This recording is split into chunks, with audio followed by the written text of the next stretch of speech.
right, welcome back to another 52 Licks. We're focusing on some players that are tearing it up on the scene today.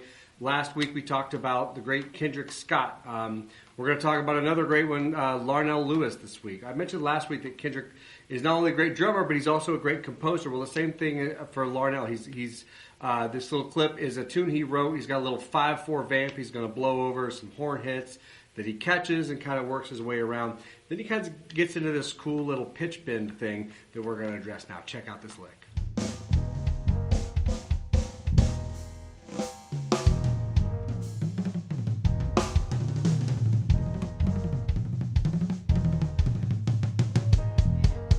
So, lots of things to discuss.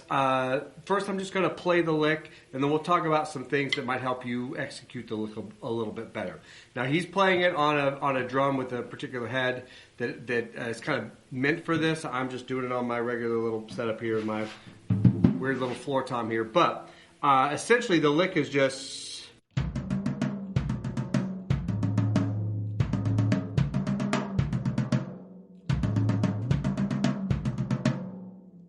So, little 3-beat phrase.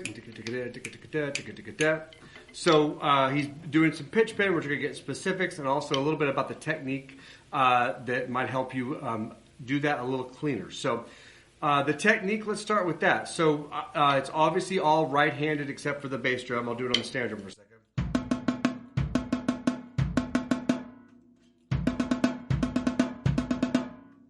I think the key there, to help it sound even and smooth and have a little bit of a pocket to it, is don't let that fourth stroke die out. What we don't want is, I'll exaggerate,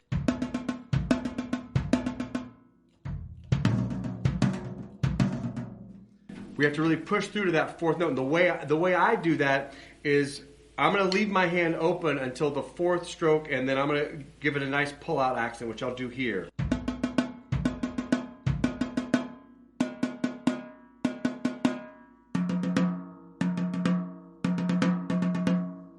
That helps me create not only even, but a little crescendo versus having that die off. So that's something to practice. And again, it's mostly fingers. It can be a little hard to execute on a floor tom. He doesn't, that's not really a floor tom that he's using.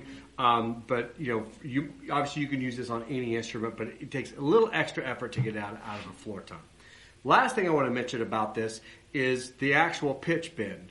For me, it's way cleaner if I can actually hear the pitches ahead of time. So make sure you can find, it doesn't have to be his pitches.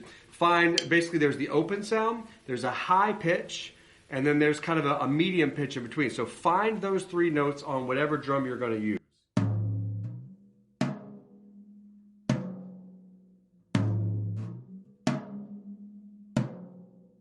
Boom, beep, boom. That's how I'm hearing it here. I'm also hearing that this puppy's out of tune. But hang in there with me. So now that I know that I'm going to aim for that every time.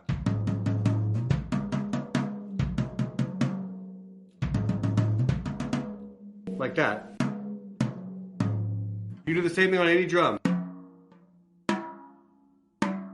You want to try to find, so if your ears can find that pitch, it'll sound less waffly. We want to hear 3 distinct sounds, 3 distinct pitches. And you'll learn to feel that pressure, how much pressure to find that top note and to find that middle note. So, cool phrase. It's actually pretty easy if you can get that right hand to get all 4 of those strokes out nice and evenly. It's kind of easy to move around the drums, particularly if you have multiple toms as he does, and maybe you guys do. I'm kind of doing more of a bebop setup here. But lots of cool sounds. You can obviously bend the snare drum the same way. Hope you enjoy that lick. Go check out some more Larnell Lewis. See you on the next one. Good luck.